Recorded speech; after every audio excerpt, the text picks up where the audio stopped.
হাই everyone, কেনে আছে আপোনালোক? মই ৰমেন, আপোনালোকৰ ফিটনেছ ট্ৰেইনাৰ। আজি এটা টপিকৰ ওপৰত মই ভিডিঅ' বনাব লৈছোঁ। কিছুমানৰ চাই পেলাই চাগে বেয়াও লাগিব, কিছুমানৰ ভালো লাগিব, কিন্তু কথাটো আপোনালোকে চিয়'ৰ জানিব পাৰিব।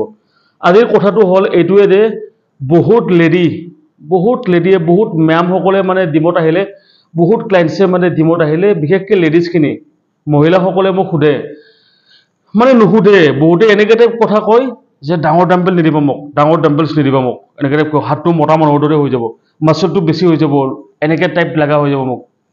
তো আপোনালোকক মই এটা কথা কৈ দিওঁ, যদি ডাঙৰ ডাম্বেল উঠালে মাচল গেইন এনেকৈ ডাঙৰ হৈ গ'লে হয় ন, ল'ৰা ছোৱালী বুলি চবৰে যদি ইমান ডাঙৰ হৈ গ'লে হয়, ডাঙৰ তেতিয়াহ'লে আমি কেতিয়াবাই এইটো নাৰিকলৰ গছ যেন দেখা লাগিব হাতটো।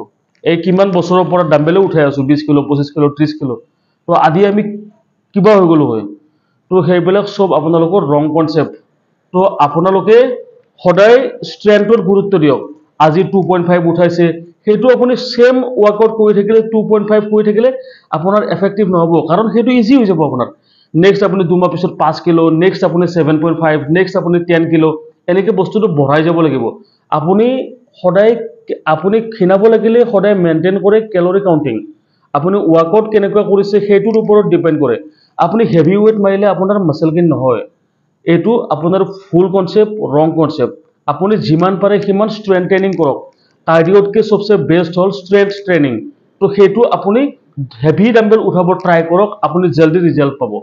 এইটো আপুনি মাথাৰ পৰা উলিয়াই দিয়ক যে আপুনি হেভি ৱেইট ট্ৰেইনিং কৰিলে আপোনাৰ মাচল গেইন হৈ যাব, এনেকুৱা কোনো কথা নাই। আপুনি মাচল গেইন কৰিব লাগিলে হাই প্ৰটিন ডায়েট ল'ব লাগিব, তেতিয়াহে আপোনাৰ মাচল গেইন হ'ব।